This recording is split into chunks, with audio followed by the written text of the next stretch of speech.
Bonjour à toutes et à tous, je suis Virginie Baumann et j'ai le plaisir de vous accueillir aujourd'hui sur Instant Cactus, le podcast qui donne la parole à des individus inspirants, au parcours remarquable. Leur point commun ? Ils ont su croire en eux afin de prendre leur envol et mettre en scène leurs passions, talents, convictions et potentiel. Au-delà d'une simple valorisation de ces vécus passionnants, Instant Cactus se veut aussi une exploration des réflexions et questionnements qui ont jalonné leur chemin. En espérant que leurs parcours et leurs mots vous insufflent l'envie de prendre votre envol, je vous souhaite une très belle écoute. Pour ce nouvel épisode, j'ai le plaisir de m'entretenir avec Céline Fentil. Céline est une cavalière de haut niveau, membre de l'équipe suisse junior de dressage, jusqu'à ce qu'une grave chute interrompe sa carrière et ses rêves, à tout juste 17 ans. Cet accident la laisse partiellement tétraplégique, aphasique et malvoyante.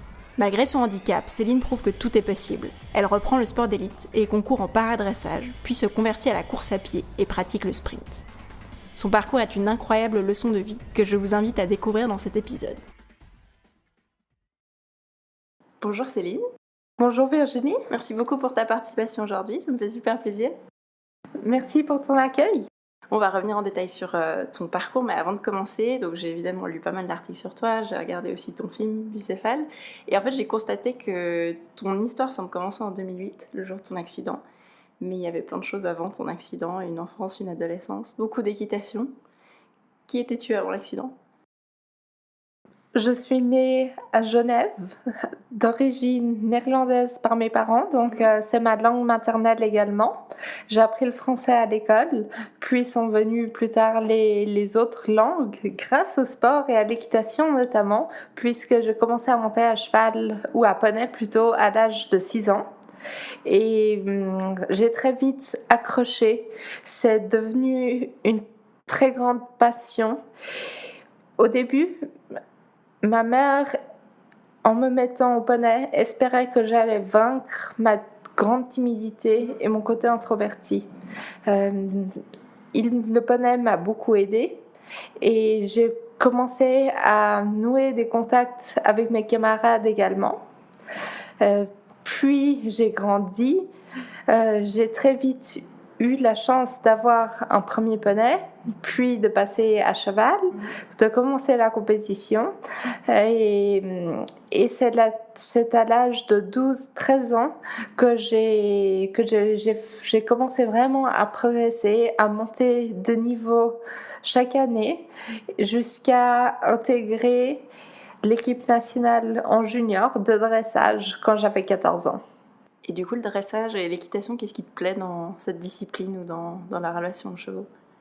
Le contact avec l'animal. Au-delà du sport qui est une vraie passion aussi, puisque le dressage, c'est l'harmonie avant tout. L'exactitude, la beauté des gestes, c'est comme de la danse classique, mais avec le cheval. Donc ça rajoute une dimension supplémentaire. Et dans la relation, on trouve un vrai mystère.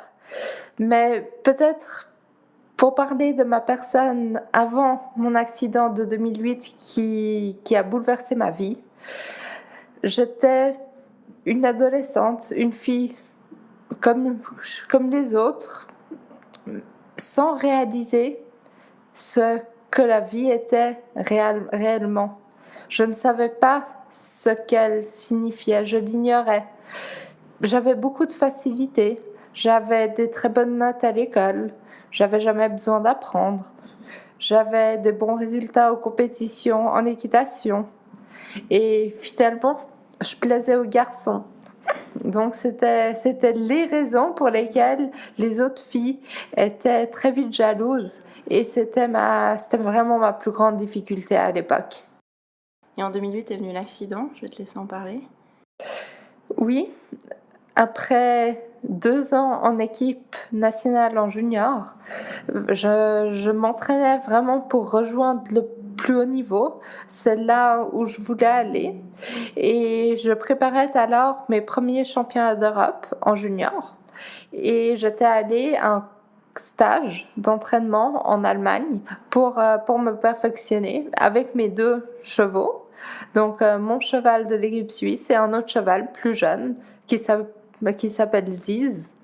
Et justement, c'est avec celui-là que la chute est arrivée. Lors du premier entraînement de ce stage, à la fin d'une séance qui était par ailleurs excellente, le cheval s'est cabré de manière inattendue et il n'a pas essayé de se rattraper sur ses 4 jambes. Il s'est tout simplement laissé tomber.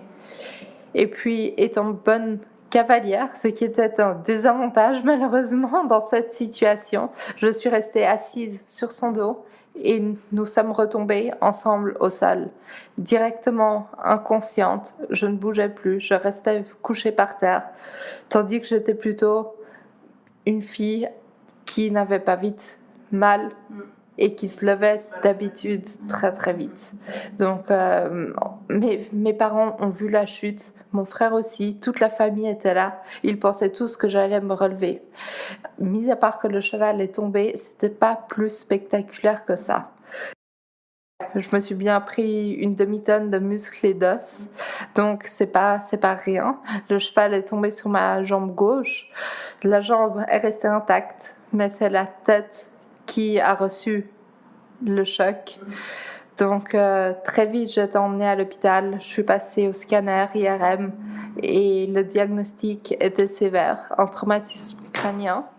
Et puis on devait m'opérer, stopper les hémorragies qui étaient dans mon cerveau, libérer la pression du crâne aussi. Et t'es restée dans le coma, je crois, un assez long moment. Pendant 1 mois. On parle donc de coma réel, naturel.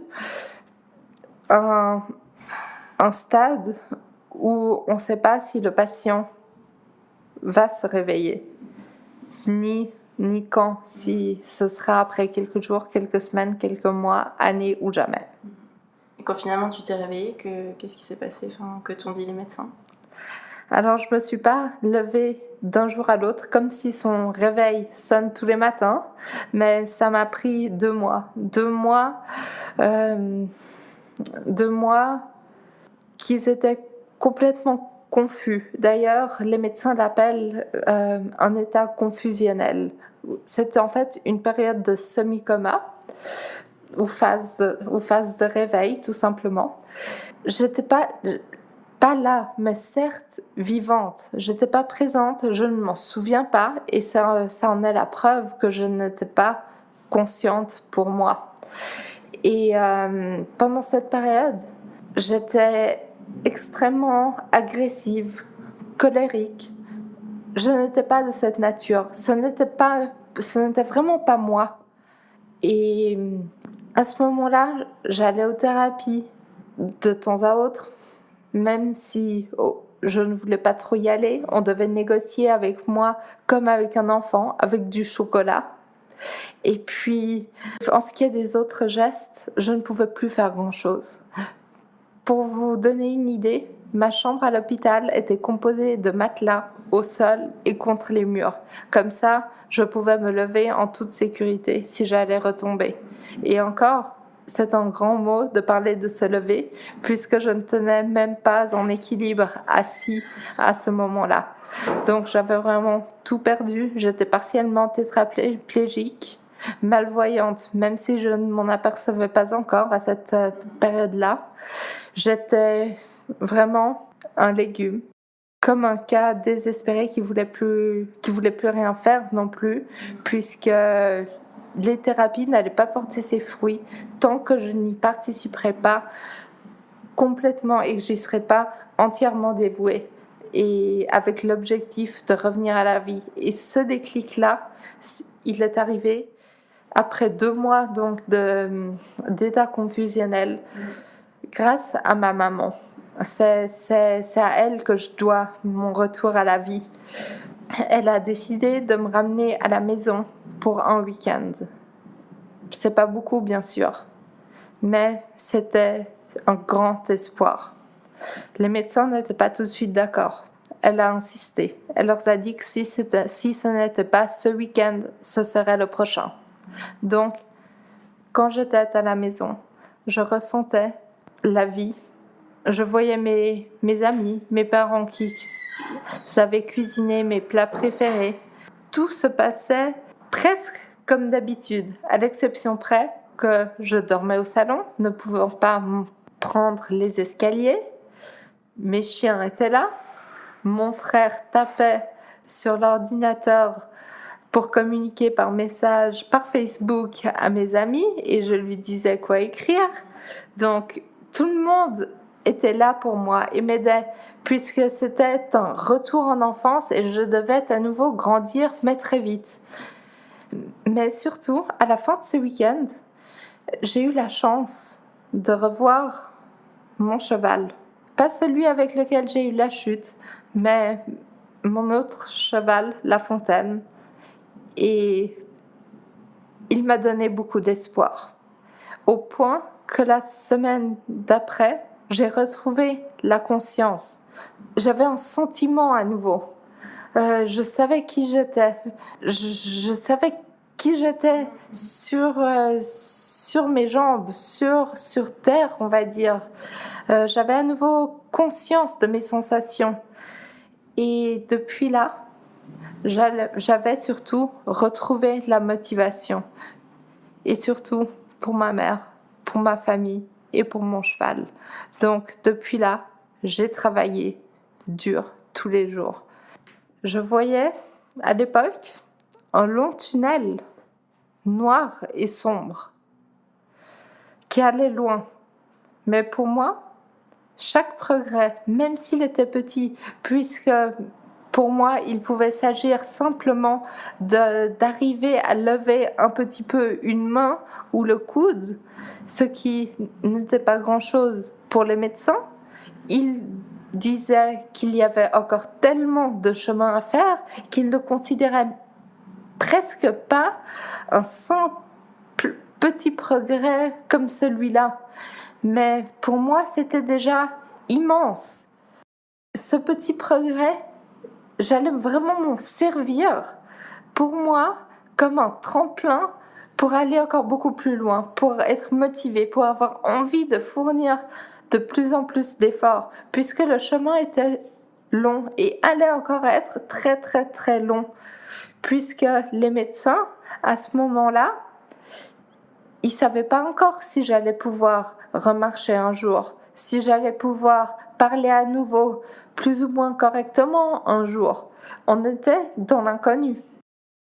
Et comment ça s'est passé du coup une fois que t'es sortie de l'hôpital, t'avais recouvré une partie de tes capacités? Est-ce que ça a été difficile de... Alors t'allais pas reprendre ta vie d'avant, mais reprendre certaines habitudes comme retourner à l'école, revoir des amis, ce genre de choses? D'abord, je pense qu'il est important de préciser qu'après tout accident, tout ce qu'on a envie, c'est de vivre et de retrouver la situation d'avant. Mais c'est impossible et ça, c'est extrêmement dur à accepter. Il y a beaucoup de chemin à faire jusque-là. Bien sûr, à mon âge, je devais reprendre l'école, bien entendu. J'étais au collège pour passer la maturité fédérale. J'étais juste avant les premiers partiels à la fin de l'avant-dernière année. Malheureusement, l'accident avait lieu avant, donc je ne l'avais pas validé. Quand j'ai dû reprendre, j'allais à l'école 1 à 2 heures par jour. Plus, je ne pouvais pas le faire, tout simplement. J'étais trop vite, trop fatiguée. Tout était très difficile pour moi, très intense, me demandait énormément d'énergie. Et c'était compliqué aussi, en même temps, dans la relation avec les autres. Puisque l'handicap n'est pas encore bien vu dans la société, ou pas assez, loin de là. Il y a encore beaucoup de travail de sensibilisation à faire, aussi auprès des jeunes. Là, à ce moment-là, quand je suis retournée à l'école, souvent, les autres riaient quand je perdais l'équilibre ou quand je me cognais contre une table. Comme je suis malvoyante, je vois que la moitié des choses. Ce n'était pas facile, loin de là. Mais bon, malgré tout, les cours étaient bien. Et faire quelques tests aussi m'ont beaucoup apporté. J'ai travaillé très dur pour me montrer à moi-même que j'en étais capable. Mais bon, à force, faire 1 à 2 heures de cours par jour, on va pas très loin et c'est pas de cette manière-là qu'on va passer des examens. S'en est suivi la période de dépression. C'est probablement la période la plus difficile que j'ai vécue. Tout simplement parce que quand on est dépressif, on n'a pas le contrôle sur soi-même. Et les autres ne peuvent rien faire non plus. Dans ma situation, c'est allé loin, très loin. Aussi parce que j'avais encore un autre traumatisme d'avant l'accident, un abus sexuel, qui est arrivé 1 mois avant à digérer. Donc c'était très lourd, une chose dans l'autre. Petit à petit, ça a avancé, pas forcément dans le bon sens, mais je me trouvais dans la période d'acceptation, de confrontation à mes difficultés. Quand j'ai dû sortir de chez moi, être confrontée à la vie de tous les jours, aux autres personnes, j'avais beaucoup de peur, d'angoisse. Et ça, c'était compliqué à gérer, jusqu'à un certain moment où je m'isolais. Et ça n'allait pas beaucoup m'aider, mis à part que ça a rendu mes relations encore plus compliquées et que j'ai été jusqu'à même vouloir mettre fin à mes jours. Et heureusement que ça n'a pas abouti. Je pense qu'on se pose beaucoup de questions sur le pourquoi moi, en fait, pourquoi ça m'arrive à moi, sur le sens de ce que tu vas faire après. À ce moment-là, c'était une fois que tu t'es remise sur pied et que ça allait déjà mieux, c'était quoi un peu tes perspectives? Tu te disais, qu'est-ce que je vais faire après? Qu'est-ce que je vais devenir? Une fois que j'ai réussi à donner du sens à ce qui m'est arrivé, pourquoi moi? Pourquoi ça m'est arrivé à moi? Pour tout, je pense qu'il y a une raison. Même s'il faut laisser la place au destin, mais je pense que rien n'arrive par hasard. Et que tout ce qui nous arrive parce qu'on est capable de l'affronter. Et parce que ça va profondément nous aider dans le bon sens. Ça va être un catalyseur. J'ai vraiment essayé de le prendre comme ça, pour ce qu'il est, de donner une place à ce qui m'est arrivé pour me permettre d'aller encore plus loin et d'avancer, de continuer à progresser. Ce qui m'a, je pense, beaucoup aidé, voire sauvé la vie, c'est le sport d'élite. J'en faisais avant, ma plus grande ambition était d'y retourner. C'est vrai que je me suis toujours accrochée. J'ai vécu la période difficile de la dépression. En même temps, je suis passée par l'anorexie et finalement, le sport, la compétition m'a beaucoup aidée. Le cheval, par ses facteurs importants de dimension psychologique, c'était mon psychologue en quelque sorte aussi, à côté des médecins. C'était aussi un physiothérapeute qui m'avait aidé à remettre mon corps en mouvement après l'accident. Et puis, très rapidement déjà, j'ai pu retrouver la compétition 2 ans après mon accident aussi, et surtout grâce à l'aide de ma maman, là aussi. Parce que tu es remontée assez vite à cheval, je crois, après ton accident. Enfin, moi, j'appelle ça vite, mais je trouve ça assez impressionnant. Tu n'avais pas peur de retourner vers ce qui, en fait, a causé ta chute? Et quand tu es remontée, tu n'avais pas peur de tomber ou d'être de nouveau confrontée à un accident? Alors, c'est arrivé 4 mois après mon accident. J'étais à l'hôpital, en rééducation. Je ne pouvais pas encore beaucoup bouger. Je suis remontée sur le dos de mon cheval le 4e week-end que je retournais à la maison, grâce à ma maman. En me cherchant à l'hôpital le vendredi soir, elle m'a demandé, j'étais dans ma chaise roulante, je m'en souviendrai toujours, elle m'a demandé si je voulais monter à cheval. Au début, J'étais fâchée. Je pensais qu'elle me donnait des faux espoirs. Mais ma maman ne pourrait jamais faire ça. Ne l'aurait jamais fait, ne l'aurait jamais osé. Et je l'ai regardée dans les yeux. Elle m'a prise dans les bras. Et c'était totalement inespéré pour moi. Donc remonter sur son dos était fabuleux, était magique.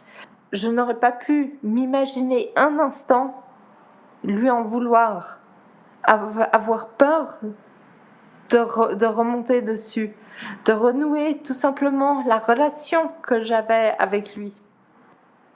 Et comment ça s'est passé? Est-ce que tu as dû changer, j'imagine, des choses dans ta façon de monter à cheval? Tu parlais de malvoyance, il y a aussi d'autres choses qui te limitent un petit peu, en tout cas qui te limitaient à cette période-là. Comment est-ce que tu as adapté ta façon de monter à cheval? Alors, les adaptations se sont faites petit à petit, puisqu'au début, j'étais dans une situation où j'étais encore en chaise roulante, où mes parents me tenaient des deux côtés pour que je puisse marcher avec le cheval au pas tranquillement. Par après, quand j'ai voulu faire plus, donc faire du trot, du galop, reprendre mes capacités équestres quelque part. Et je dirais ce qui m'a le plus aidé, c'était justement mon passé, puisque j'avais ce feeling, ce sentiment de ce qui était bien, de comment les exercices devaient être. Et par après, petit à petit, on a mis des choses en place que j'ai pu faire grâce à la compétition aussi. Donc, par exemple, pour maintenir mes pieds dans les étriers, j'avais une coque comme pour les vélos sur le devant du pied et j'avais des élastiques en caoutchouc à l'arrière qui maintenaient mon pied dans l'étrier et qui allaient relâcher si je devais chuter. Et tu arrivais quand même à donner les impulsions au cheval, enfin les codes, en fait, les signaux qu'on transmet en équitation, comment tu les as adaptés? Ce que je demandais de faire à mon cheval était différent qu'avant, puisque j'avais une certaine spasticité, donc une difficulté de coordination et d'équilibre. Au début, mon cheval ne comprenait pas toujours ce que je voulais, puisque je le demandais autrement. Donc, on a dû s'habituer beaucoup, on a dû trouver beaucoup de compromis, apprendre à se comprendre quelque part. Et c'était vraiment un travail de longue haleine avec ma mère qui aidait toujours beaucoup, qui était devenue mon entraîneur et qui montait le cheval aussi pour que le cheval reste en bonne forme. Et ensuite, tu as participé aux Jeux équestres mondiaux en paradressage, et puis tu as aussi fait les Jeux paralympiques à Rio en 2016. En quoi ça consiste déjà du paradressage? Parce que je pense qu'on est nombreux à ne pas le savoir, et voilà, je vais te laisser expliquer. Alors, le paradressage, c'est comme le dressage, donc j'en ai touché un mot avant, c'est comme de la danse classique avec le cheval. Donc, on est dessus et on lui fait exécuter des mouvements un peu particuliers parfois. Simplement qu'en tant qu'athlète en handisport, avec un handicap, on n'a pas la capacité physique de réaliser les mêmes exercices avec un cheval. Donc, les exercices vont être plus simples et adaptés aux possibilités physiques et de coordination du cavalier, mais ils doivent être exécutés quasiment de la même manière, avec beaucoup de perfection. Et par rapport à tes problèmes de vision, parce que tu disais donc que tu as une certaine malvoyance, donc tu me disais l'autre fois que tu voyais double et que tu as un souci par rapport, enfin tu vois en 2D. Comment ça se passe concrètement? C'est que tu vois pas les reliefs ou la profondeur? Alors, je ne vois pas du tout de mon côté gauche, mon champ visuel ayant été amputé de moitié du côté gauche. Et à droite, je distingue le flou et le net. Donc, je te vois bien aussi maintenant, comme tu es à ma droite. Par contre, je vois double. Donc une image différente avec les 2 yeux. Je me suis fait opérer 3 fois pour combler à cela et pour espérer pouvoir retrouver une vision binoculaire un jour, ce qui n'a pas encore été le cas puisque mon cerveau, pour l'instant, préfère garder les 2 images séparément. Mais voir double, cela signifie aussi voir en 2 dimensions. Donc c'est un peu comme une image ou un tableau sans profondeur ni relief. Et ça, quand tu montes à cheval, t'as appris à le gérer pour anticiper certaines profondeurs de terrain, ce genre de choses? Beaucoup de choses se sont passées grâce aux sensations, à la sensation. Vraiment, je savais de quelle grandeur un cercle devait être, puisque je le ressentais s'il allait être trop grand ou trop petit, s'il allait être ovale. Je savais le faire depuis avant mon accident.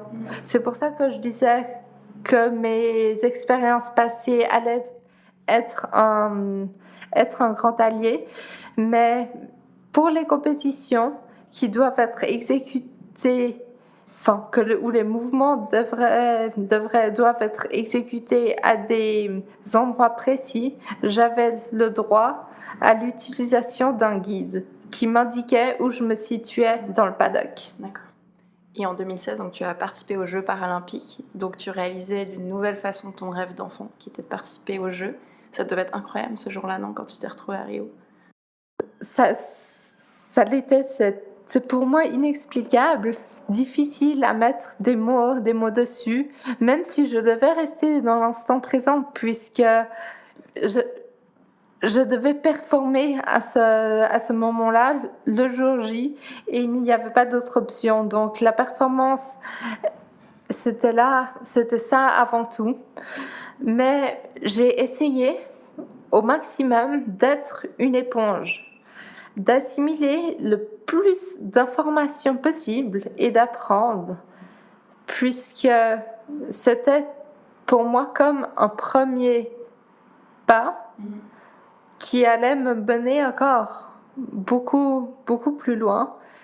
Et après ma compétition, je savais une chose, j'en étais sûre, que Rio n'allait pas être mes derniers jeux. Donc, comment, je ne sais pas. Mais en tout cas, je vise une nouvelle participation. Comment est-ce que du coup tu es passée ensuite à l'athlétisme et plus particulièrement la course à pied? Comment est-ce que tu as fait cette transition? Oui, c'est vrai qu'on ne s'y attend pas puisque c'est une reconversion un peu comme un avocat qui décide de devenir médecin. Donc beaucoup de personnes n'ont pas tout saisi immédiatement. Sauf que il est nécessaire de préciser que j'ai commencé à courir juste après les Jeux paralympiques de Rio, à mon retour, puisque j'étais devenue la marraine d'un défi de décrochons la Lune. Un projet qui visait à atteindre la distance Terre-Lune, ou en tout cas le maximum, avec un groupe de personnes, dont moi. Et j'étais engagée à faire 300 km en un mois. Wow. Donc j'en ai fait 250 à vélo avec mon tricycle qui ne pouvait même pas changer de vitesse à l'époque, que j'avais ramené des Pays-Bas, mon pays d'origine. C'était une bonne raison d'apprendre à courir, puisque je n'en avais jamais eu le besoin avant. Je ne l'avais évidemment pas réappris depuis mon accident. Avant, courir, j'avais déjà mis, comme beaucoup de jeunes filles de mon âge, une paire de baskets aux pieds, sauf que je faisais 500 mètres. J'étais asthmatique, j'étais essoufflée, je n'arrivais plus à bien respirer, je n'avais plus envie de continuer. J'arrêtais et j'abandonnais. Donc, je n'ai jamais avancé. J'ai attendu d'avoir un handicap pour le faire. Petit à petit, j'ai fait des distances d'abord de quelques dizaines de mètres, puis quelques centaines, puis 1 kilomètre, puis 2, ainsi de suite. Si tu parlais avant de spasticité, j'ai découvert l'autre fois, tu m'as expliqué en quoi ça consistait. Est-ce que tu peux peut-être réexpliquer en quoi ça consistait, en quoi ça, des fois, ça te limite un petit peu sur certains aspects de la course?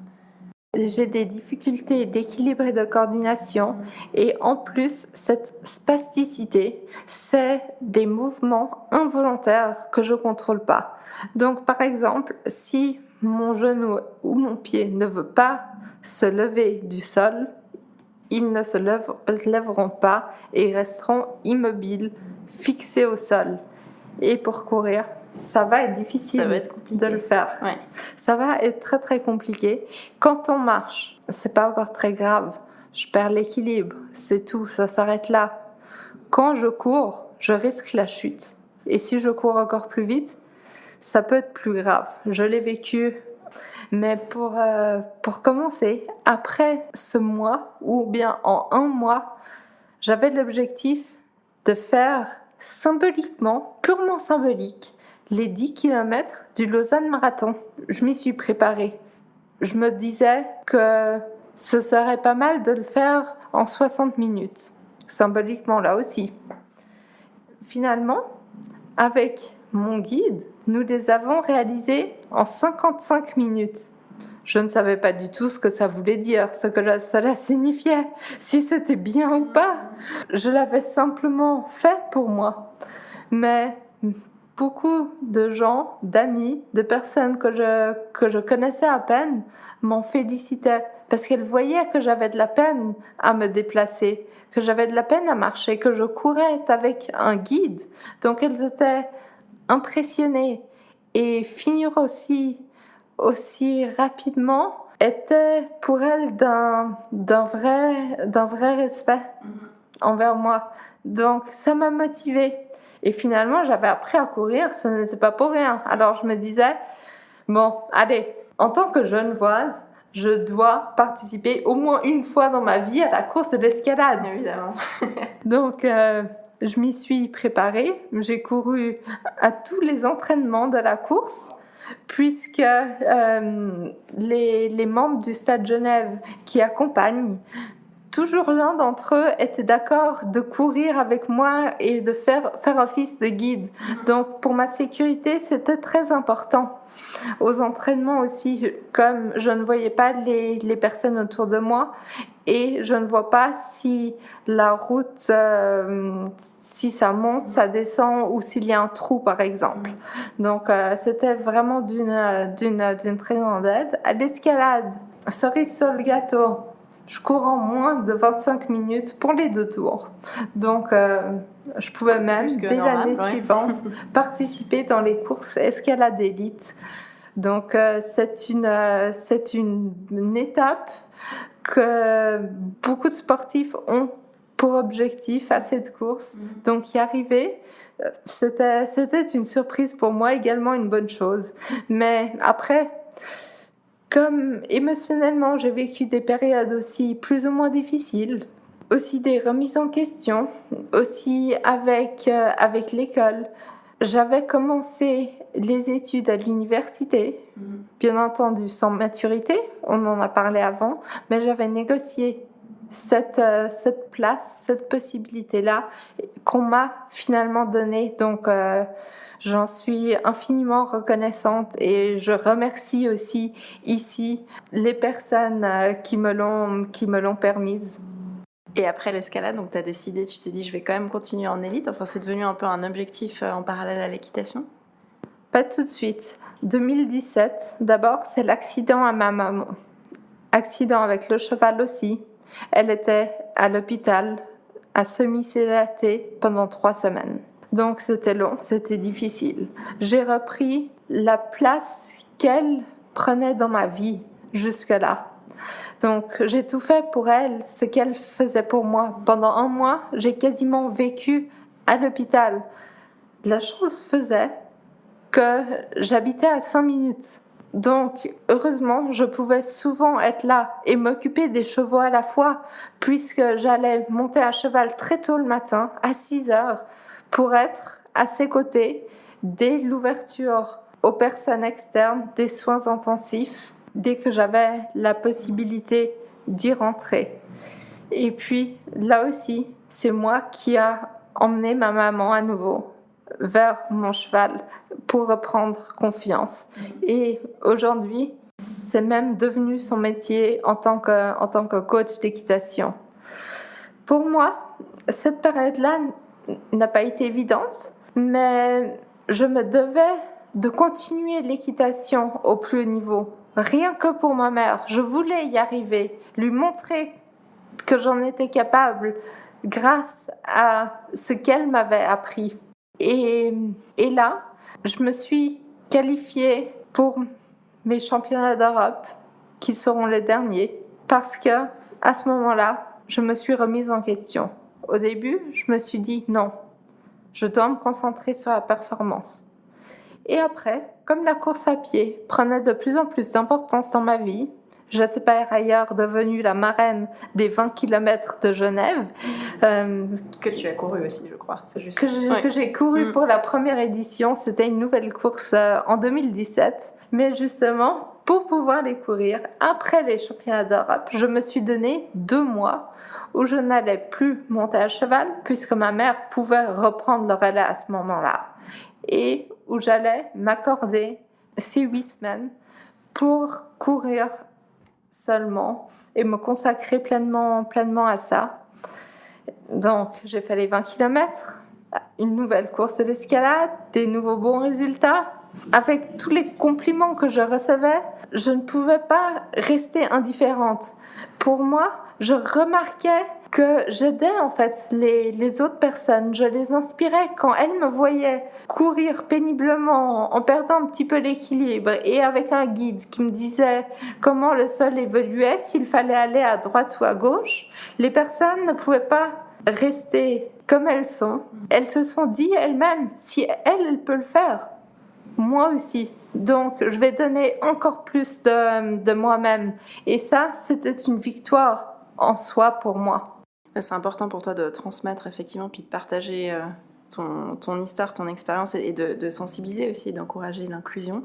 Comment, enfin, je sais que tu as plein de casquettes, tu es conférencière, tu as notamment fait plusieurs, 1 ou 2 TEDx, tu as écrit un livre aussi, Pas à pas, c'est vraiment important pour toi de sensibiliser.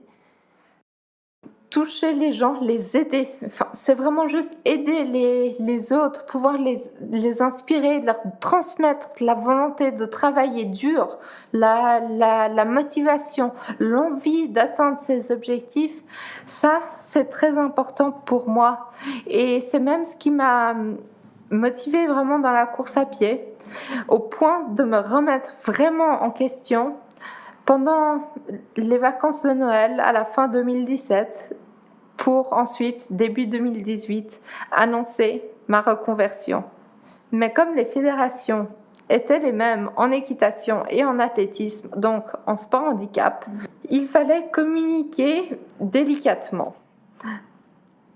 Tout devait très bien se passer. Donc, pour assurer cela, j'ai fait toute une stratégie. Donc là, en entreprise, on parlerait de gestion de crise.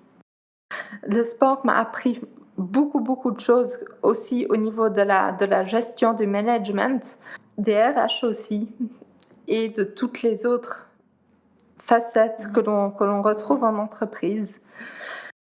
Donc, finalement, quand je me suis reconvertie, je l'ai annoncé, et au même moment, j'apprends que dans ma potentielle catégorie de handicap, il n'y aurait que du sprint. Vous imaginez, je courais 10-20 km et je me voyais peut-être courir un marathon un jour.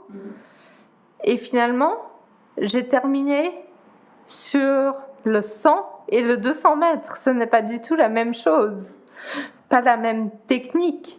Là, il me faut aller à une vitesse élevée pour pouvoir sprinter tout simplement. Et à ce moment-là, j'ignorais encore tout le travail à fournir, mais surtout les gestes qu'il faudrait apprendre. C'est dans ce sens-là. Je savais que ce serait très dur, qu'il me faudrait de la patience, que je devrais peut-être passer par des blessures auxquelles je n'ai pas échappé, puisque la plus importante était ma blessure à la cheville. L'an dernier, en 2019, quand j'ai commencé la compétition, je m'étais fait opérer. 6 semaines avec le plâtre, 8 semaines en béquille. C'était compliqué, il faisait chaud. Je n'avais pas la coordination pour m'appuyer sur les cannes. Pour aller à l'arrêt de bus, qui normalement me prend 7 ou 8 minutes, là, je prenais 30 voire 40 minutes pour y arriver, mais je me suis accrochée, je n'ai pas abandonné. Même dans cette période-là, à ce moment-là, j'étais en salle d'entraînement. J'ai trouvé des solutions quand même pour pouvoir entraîner tout le reste du corps, puisque si il nous manque un pied, c'est pas grave. Le reste, on va dire le 90 ou 95%, on peut faire quelque chose. Donc c'est possible d'avancer, sans oublier le mental qui s'entraîne aussi. Donc pour me faire du bien à la tête aussi, pour m'aider à être positive, j'ai beaucoup pratiqué la visualisation. Donc de mes courses, des compétitions, des entraînements, de l'enthousiasme de mes camarades, de mon groupe d'entraînement, les corrections. J'imaginais les corrections que mon entraîneur pouvait me donner. Je m'imaginais performer à une grande compétition. Et puis pour mes courses, pour essayer d'intégrer le maximum une bonne technique, je visualisais des vidéos des meilleures sprinteuses suisses qui m'inspirent beaucoup et j'essayais de le reproduire moi-même dans ma tête, dans mon esprit. Je me sentais bouger. C'est comme si j'arrivais à ressentir, j'étais dans la situation, comment mon genou allait avancer, mon appui au sol qui allait être solide et me propulser à nouveau vers l'avant. Et au-delà de toute cette préparation qui est assez impressionnante, comment ça se passe une semaine, on va dire, standard pour toi, où il y a peut-être une perspective de compétition? Donc tu fais de la préparation mentale, physique aussi. Comment tu répartis entre les entraînements sur piste et en salle? Donc là, l'année passée, tout était encore plus délicat par rapport à l'évolution de ma santé. Avant cette blessure, j'avais fait plusieurs compétitions qui s'étaient bien passées. Et cette année, en 2020, j'ai pu vraiment avancer. J'ai fait une très bonne saison d'hiver, donc en salle, sur 60 mètres, où j'ai tout de suite battu mon record de l'année passée de plus d'une seconde, donc ce qui est beaucoup, vraiment beaucoup. Et puis, sur piste, à l'extérieur, c'était un peu différent, puisqu'on a vécu la crise du Covid-19 cette année. Je me suis entraînée en quarantaine pendant près de 10 semaines chez moi. J'avais un vélo spinning qu'un fitness m'avait prêté et l'entraîneur national m'avait apporté une machine de musculation pour maintenir la force. Et puis près de chez moi, j'ai trouvé une ligne droite de 100 mètres en tartan. D'accord, elle n'était pas dans un très bon état, mais dans cette période-là, c'était un vrai luxe. Comment être coaché? Je n'avais pas d'entraîneur à mes côtés à cette période-là. J'en ai décidé autrement. Je me suis dit que ça allait être une période idéale pour apprendre de nouvelles choses. Donc, j'ai communiqué aussi avec ma psychologue du sport. On fait de la préparation mentale aussi ensemble. Et donc, on a trouvé que l'analyse des vidéos serait très bonne. Donc, je mettais l'appareil photo sur un trépied ou bien un ami qui habitait près de chez moi venait me filmer. Je faisais un exercice, je regardais l'enchaînement, comment c'était. J'essayais de m'auto-corriger sur la base de ce que mon entraîneur me disait.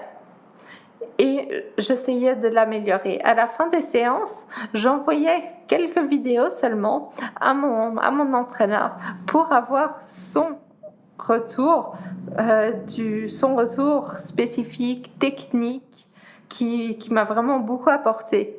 Et avant tout, cela m'a permis de ressentir encore mieux mon corps, puisque avec mon handicap, tout simplement, on ne peut pas me demander de faire un pas plus grand ou un pas plus petit. Essayer d'accélérer le geste ou le contraire. Je ne peux pas le ressentir de lésion cérébrale dans mes jambes. Pour moi, chaque geste doit être commandé par mon esprit. Donc la connexion esprit et corps doit vraiment bien se faire et doit être assurée. Donc ça c'est une dimension essentielle aussi qui implique que je dois absolument toujours être reposée et en très bonne forme. À la sortie du semi-confinement, j'ai pu reprendre les entraînements sur piste à Lausanne avec mon coach Kenny Gay. Et seulement après 3 séances, ça a été très très très vite. Les premiers événements ont été planifiés. Début juin, tout a commencé. Quelques jours plus tard, tout le mois de compétition était fixé. Alors, très vite, je devais être prête. Et dans ma tête, depuis le début, je suis prête à tout ce qui va arriver, quel qu'il soit. Je serai prête au bon moment. Et mon esprit reste dans cette optique-là en tout temps. Et début juin, quand ça a commencé, pendant 5 semaines et demie, j'ai eu 8 compétitions pour 11 courses en très peu de temps. Donc c'était très intense, c'était une grande expérience et je dois dire aussi que j'en suis quand même un peu fière. Et à raison. Puisque c'est la première fois que j'ai réussi à enchaîner autant en termes de quantité que de qualité, puisque cette période m'a aussi permis de beaucoup progresser. Par contre, les 4 jours de repos, de pause complète, sans penser entraînement, pendant lesquels j'étais à la montagne, m'ont fait le plus grand bien. Reprise des entraînements aujourd'hui et bientôt place à la deuxième partie de la saison de compétition. Avec pour objectif, bien sûr, la qualification aux Jeux paralympiques de Tokyo 2020, qui auront désormais lieu en 2021. Effectivement. Et ça me ramène à ma question d'après qui était qu'on disait l'autre fois quand on s'est rencontrés que les gens ont du mal à concilier cette idée de sportif ou sportif d'élite avec la notion de handicap. Pour eux, c'est un peu 2 mondes, 2 concepts très distincts. Qu'est-ce que tu as envie de leur répondre ? Oui, il y a beaucoup de fausses croyances liées au handicap, puisque dans la tête de beaucoup de personnes, le handicap est lié à des difficultés ou même parfois à l'incapacité. Le sport d'élite représente la victoire, la médaille, donc des valeurs extrêmement fortes. Et souvent, les gens ne peuvent pas concilier les deux. Donc moi, être sportif d'élite, faire que ça, c'était quasiment impossible pour elle. Quand les gens me demandent ce que je fais, je leur réponds que je suis une sportive d'élite, puisque je le suis avant tout. D'accord, je fais aussi d'autres activités, je donne de nombreuses conférences, qui est devenu mon deuxième métier aussi. Je suis auteur, d'accord, c'est une chose, mais le sport est au centre et c'est le plus important. Et ça motive le reste. Sans ça, le reste n'aurait pas de sens. Ma vie est axée autour d'un mot, c'est le défi. Et dans le sport, je retrouve cela qui me pousse vraiment à avancer dans toute la vie, dans les autres projets aussi. La sensibilisation au handicap, les questions d'intégration, d'inclusion, d'égalité prennent beaucoup d'importance pour moi et je défends le plus souvent possible, dès que j'en ai l'occasion, les intérêts pour les personnes en situation de handicap. je fais partie du comité de handicap international. J'ai fondé moi-même une association qui s'appelle l'association Tout est possible, qui aide les sportifs d'élite à atteindre le plus haut niveau par une modeste contribution et surtout qui est axée autour de la communication, qui aimerait mettre en valeur les performances des sportifs d'élite en situation de handicap, puisque transmettre ces valeurs fortes de persévérance et de détermination, c'est le message que la société doit, selon moi, entendre aujourd'hui. D'autant plus que toi, ton handicap se voit quand même peu, mais est-ce que tu as quand même l'impression de subir le regard des gens parfois, et est-ce que parce que du coup ton accident a eu lieu en 2008, donc c'était il y a 12 ans, est-ce que tu sens quand même une évolution dans le regard des autres ou pas vraiment? C'est difficile à dire. Pour ma part, ayant un handicap invisible, dès que je suis fatiguée en fin de journée, je perds plus l'équilibre. Donc là, en plus, quand on me voit avec du thé vert, les pensées sont renforcées.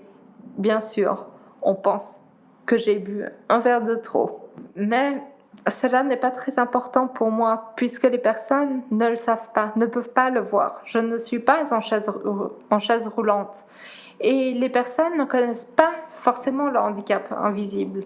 Donc, les personnes ont le droit, comme tout le monde, d'apprendre. Donc, je tiens à les sensibiliser. Et c'est seulement comme ça qu'on arrivera à faire progresser la société. Complètement. Merci beaucoup. De rien. On arrive ainsi à la fin de cet épisode. J'espère qu'il vous a plu. Merci beaucoup Céline pour ta participation. Vous pouvez retrouver Céline via le site célinefantile.ch ainsi que sur Instagram, Facebook et Twitter. Un grand merci à toutes et à tous pour votre écoute et je vous donne rendez-vous pour le prochain épisode.